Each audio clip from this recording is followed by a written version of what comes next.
Welcome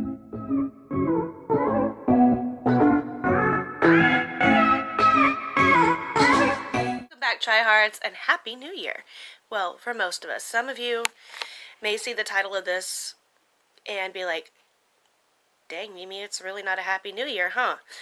Today we're talking about 10 signs that your relationship is doomed. Okay, full disclosure, I'm not a therapist. I'm only a listening ear. And if you are on the end of having to be the one to break someone's heart, reach out. I'll listen. I'll talk to you. If you've had your heart broken, reach out. I'll listen. I'll talk to you. I want this channel to be somewhere that we can have frank discussions and not worry about any judgment or anything like that. But yep, I'm absolutely not a therapist. I'm just a woman who's had her heart broken quite a few times. But these lashes are like, y'all, I might be onto something here. I tried something new today, and let me know if you like it, and I'll tell you what it is and how to put it on. Okay, 10 signs that your relationship is over. And I have a handy dandy notebook. I'm very proud of myself. I actually did some research. I Googled it. Okay, number 1, you prefer to do things separately. Things, you used to, like, when you first get together, you're like, oh, let's do everything together. Oh, I love you so much. And now you're like, get away from me. Yeah, that's a big sign that things might be coming to a close if you prefer to do things separately. I know I got to where I wanted alone time. I wanted a lot of alone time because being together stressed me out. I don't know if you've ever been in that boat, but you know what I mean, like that tension that no one wants to talk about that's in the room. That's what I'm talking about here. You want to do things separately. 2, those inside jokes become annoying. I know we've all been there. Like, oh, you have this cute little inside joke, and then over and over and over and over and over until you go from ha ha ha to Number 3, you bicker constantly. And I mean, like, over the petty things. I remember in my pet peeves video I did, we talked about leaving the toothpaste off the cap, and that, like, a lot of people reached out to me on Instagram and stuff like that, and that drove them insane. When it gets to the point where those little things, the crumbs on the counter, the leaving the coffee filter in there, even though it gets moldy so quick and is disgusting, it smells up the entire kitchen and then the whole house, and you're trying to find that smell. Yeah, when you bicker about things constantly, it's a sign. And on the other hand, when you stop fighting at all. How many of you have been at that point where you just, something really bothers you that they do, but you're just like, nothing's going to happen if I have this conversation. I'm going to get frustrated because you're not listening, and you're going to get frustrated that I'm complaining about the same thing again. So when we just get to that point where we're like, I'm not even going to bother to address this, yeah, it's a big warning sign. Number 5, together time is a chore. Knowing that you're going to have to sit next to someone at a movie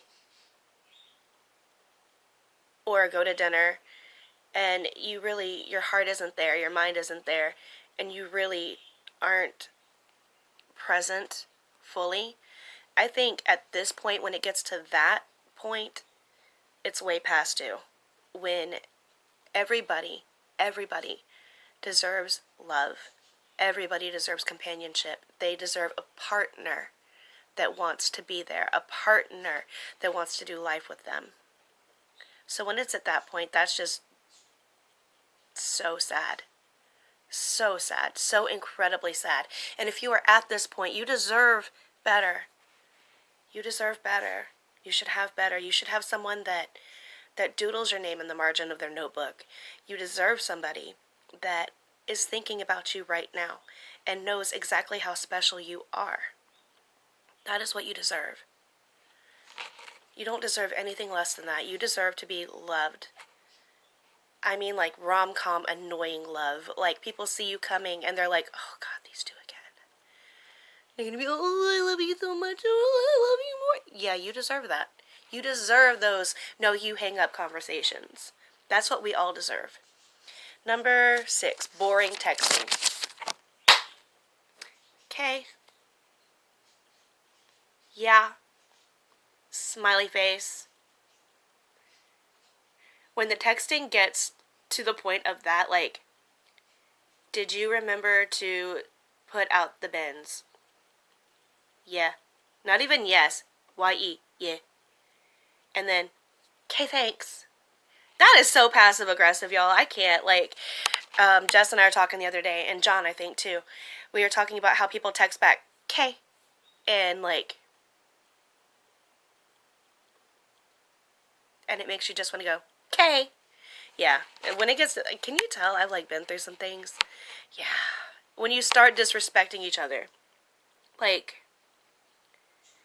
you know what I'm talking. No, I'm not talking about, like, in none of this am I talking about, like, spousal abuse or, like,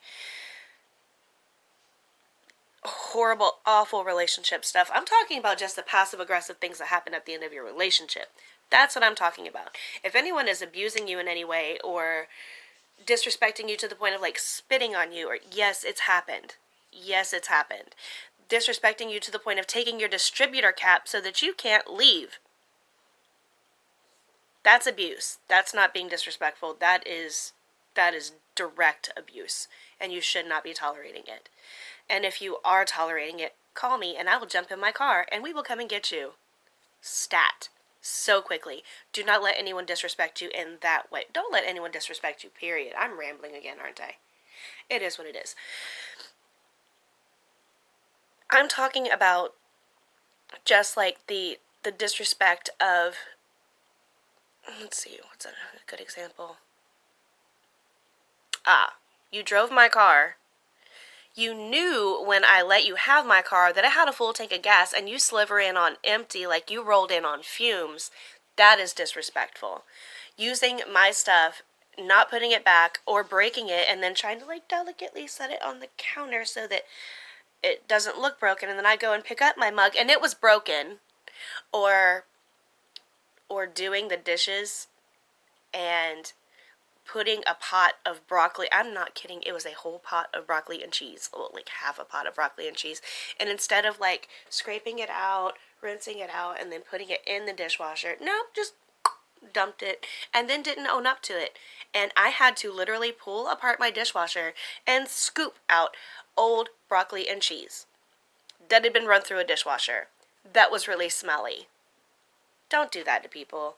That is so disrespectful. When you start bad-mouthing each other to your friends, it's time. It is time to go. Like, when you're sitting there with your homies and you're, like, just bad-mouthing your spouse, your girlfriend, your fiance, your boo thing, when you are bad-mouthing them to your friends, to the point where your friends are like, are things okay at home?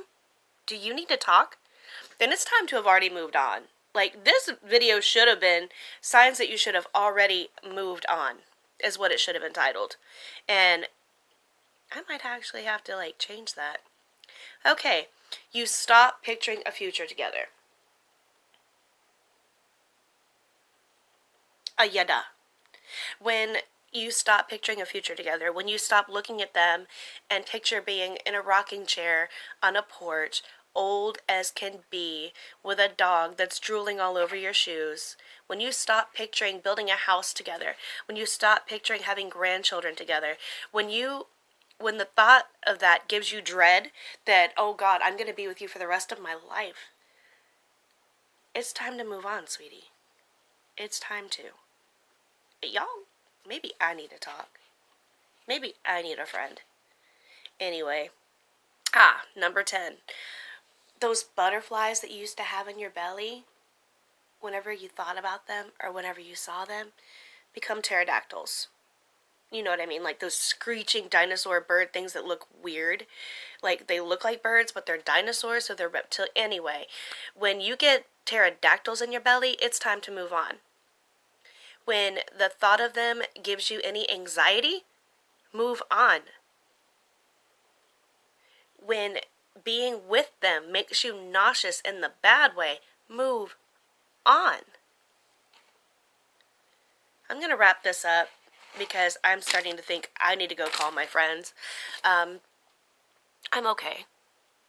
I'm doing okay. How are you doing? Do you need to talk? What do you do if you are in either of these situations? One, if you're the one wanting to do the leaving and you have thought about anything that's on this handy dandy list, you should already have gone. You should have already gone, because what you're doing is you're actually hurting the other person with your presence. You're not there. And if you're not there here and here, then you need to be there. You need to be out the door, because that person that you're treating like this deserves better than you. And if you are the person being treated like this, girl, run! Boy, run! He, she, they, run. You can run right here. I'll give you a big hug. I really will. Be authentic. Be too much and be yourself. Don't ever try to change yourself for that man or that woman. You are good just the way you are. Unless you have some, issues like leaving toothpaste caps off or coffee filters in or dumping whole things of broccoli and cheese in my dish. I digress. But if you are either of those people, find a friend. Talk to your pastor, talk to a counselor, talk to somebody, because if it's gotten to any of this point in this list, which I compiled from Google, if it's gotten to that, you need a friend. You need someone to talk to. But most importantly, you deserve to be loved. That's what I look forward to in my life. Love. Real, authentic love. Butterflies, doodling my name in margins. That's what I want from you. And that's what I deserve. I deserve to be loved too. Alright, tryhards. I'm going to wrap this up real quick. It's been a great day, and these lashes are phenomenal. And I did them myself. And I didn't poke myself in the eye this time. Bye, guys.